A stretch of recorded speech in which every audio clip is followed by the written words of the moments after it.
Whenever you're ready, Coach. All right, Alex Lewis, he was out today with his shoulder. Jeff Smith's shoulder, Perryman knee, P. Ryan ankle, May calf, Basham with the ankle, but you guys saw him out there. He's running around, kind of hitting those final stages. Jabari with the quad, Barrios with the low back, and then Clark left practice with a knee. We'll evaluate him further. And with that, whatever questions you guys have. How good was it to see Denzel out there today, even though he's not doing everything yet? That was good. I mean, it's the first time I've seen him get a run routes live. So it was good to see him moving around. He looked like he was running well. You know, I mean, I know we didn't do anything crazy, but just, you know, moving around and, you know, hitting the routes we hit in an individual, that was good to see. What's the progression for him now? You know, just kind of getting him, you know, some reps in practice and seeing how far we can take him as fast as possible. You know, just really it's you know, the fact that he's been doing them as much cardio as he's been doing and trying to make sure he's, you know, in the kind of shape we need him in. You know, we're going to have to build it up, but, you know, we need him to put things on fast forward mentally. With Alex and his shoulder issue, that week to week, day to day, I mean, where do you kind of stand with Yeah, that? I mean, we'll see how he feels tomorrow. I mean, it was kind of one of those deals where, you know, he collided with one of our D linemen pretty good, and, you know, we'll kind of see how bad it is. And I don't think there's any structural damage. I mean, I think he's really sore. You don't sound overly concerned with it. I don't want to go either way on this because, I mean, it doesn't sound like we should be worried. It's just you never know. Hey Adam, it's Mark Hennis from the Cubs. Can you talk a little bit about what you're seeing from Ashton this summer so far, and how valuable is this little period now? You know, with Marcus out a little bit, we're just running with the ones for him. Yeah, I think he's doing exactly what we hope he would do when we drafted him. I mean, be able to play multiple spots. I mean, you can tell the guy is super sharp, makes a ton of plays. It seems like the ball finds him. He's like the Energizer Bunny out there, man. He never stops. I mean, it's really impressive. I've been impressed by his maturity for a rookie and kind of how he operates, you know, from day to day. I've been impressed.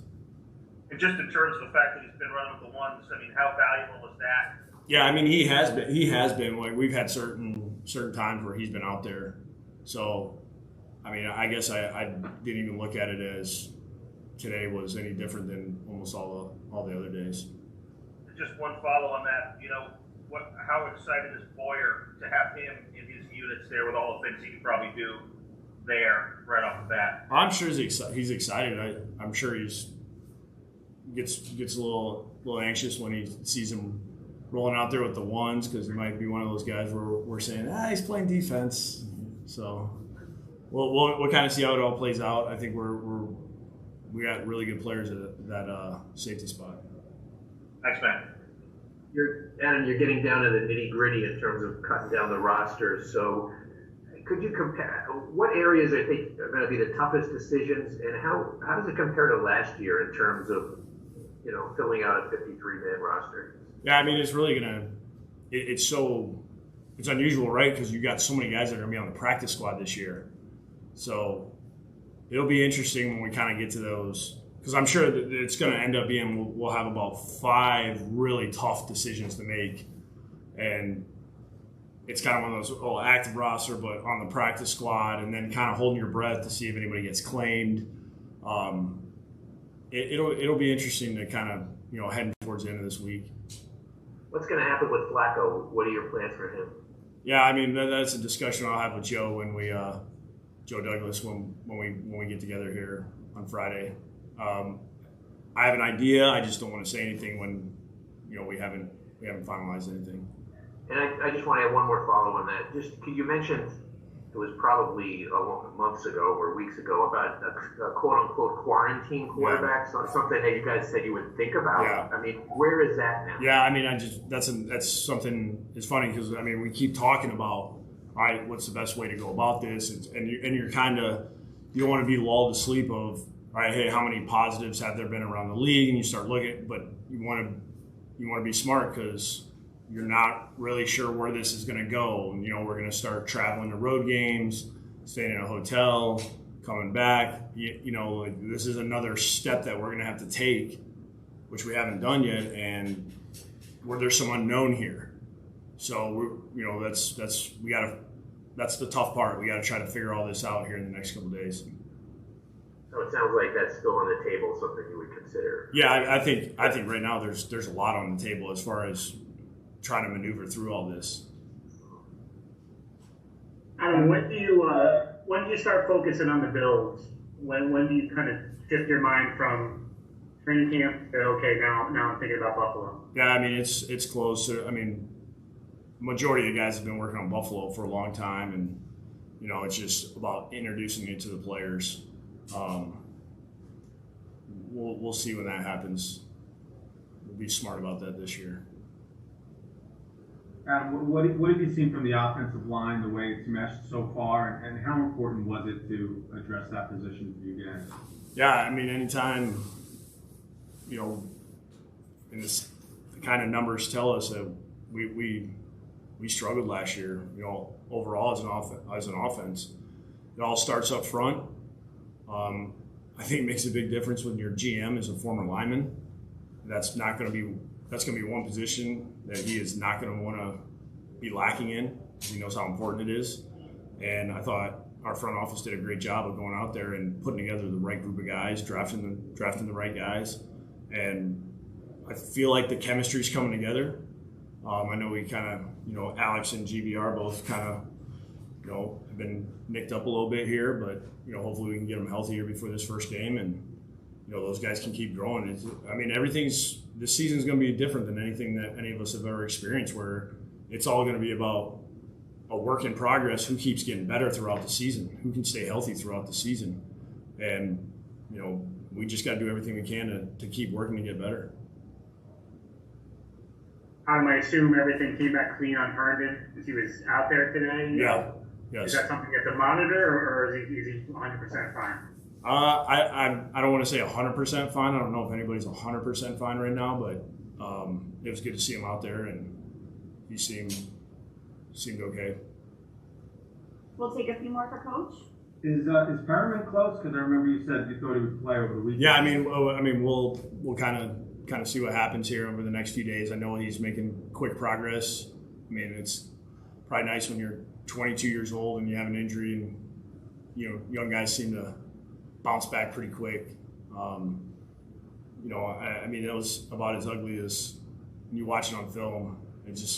It looks worse than what it ended up being, and I think we got really lucky. And the day he's out there, it'll be a good day for us because he was having a great camp.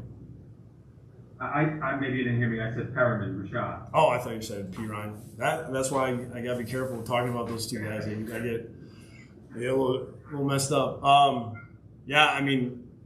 was way off on that. I really thought he was going to be back, and we're just trying to make sure that he feels good. Every time he goes out and runs, it's certain things he feels good with, and then we'll have just one kind of like one cut or something where he's like, we just got to keep the swelling down, and we just got to get him feeling right. And we're probably being a little precautious anyways.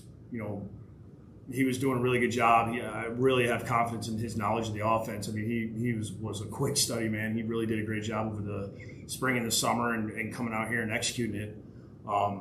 We just got to make sure he stays in shape and keep doing what we're doing and then get him back on the field. Health permitting, you'll have 3 rookies, Becton, Mims, and Davis playing a big role in the team this year. Do you view this as like an evaluation year for them, or do you still have high expectations for them? Once you go out on week 1 in the NFL, nobody really cares. You're out here to do one thing, that's go win. It don't matter if you're a rookie, 10th year player, 15th year player, nobody cares. It's all about what are you going to do to win? What are you going to do to contribute? And then we're going to try to find the 11 guys that can go out there and contribute on each side of the ball, each phase. And expectations are always going to be high. Just clearing up some stuff on the Perriman. When you're saying he's still trying to run some routes and then he'll feel something, or there's still, is that when the injury first happened, or is that current day? Like well, I mean, like he'll have some, some days if his knee swells up on him, then we're trying to figure out, all right, why that happened, or what do we got to do different. So, I mean, it's hard for me to explain. What's that? The swelling and stuff is still happening. That's yeah. I mean, it's not every day, but that's why it's hard for me to, like I've said it before, I'm not a doctor. It's hard for me to explain stuff. I just go off of what kind of I'm being told, and then when I talk to him, he seems like he feels good some days, and we just got to kind of figure out where that sweet spot is. And once we get in the season, the amount of pain tolerance these guys go through is really, it's more than anybody would ever know. I mean, these guys are as tough as they come, and it's what makes NFL players. They fight through a lot. Adam, going back to the offensive line, last year you had a lot of new pieces, and it was kind of a struggle getting them all to mesh together. Did you guys learn anything from that, or what's the biggest takeaway you have from that you can kind of apply to this year? Yeah, I think this year we've at least had the whole training camp where we're kind of playing as a group, where we kind of made some changes there towards the end, and so I think kind of whatever we just didn't have the chemistry that we needed. I feel like right now it's such a different feel because of the group we have. That room really is really tight, which is really cool to see. I just think this is a different group of guys. How did Moncrief look out there? I saw he and Sam hooked up. Yeah, I mean he's come in a short period of time and absorbed a lot of information and has been able to go out there and execute and make some plays. I know it can't be easy, especially as a wideout when you're thrown into this thing really quick and all of a sudden you got a few days to show what you have. So I think he's done a really good job in that area. On the offensive line chemistry. Oops, me? Yeah. On the offensive line chemistry, how important is it to have that center just being there day after day? Because last year there was a lot of uncertainty at center, a couple of moving parts, but it seems like McGovern's there. How has he galvanized that unit? I feel like he's done a great job. I mean, you can tell he's played a lot of football and he has a great way to control the line there, and him and Sam seem to work together. Those guys do a great job of communicating. There's no, every conversation's happening. It's been, I've really enjoyed watching those guys work as a unit. That it for Coach?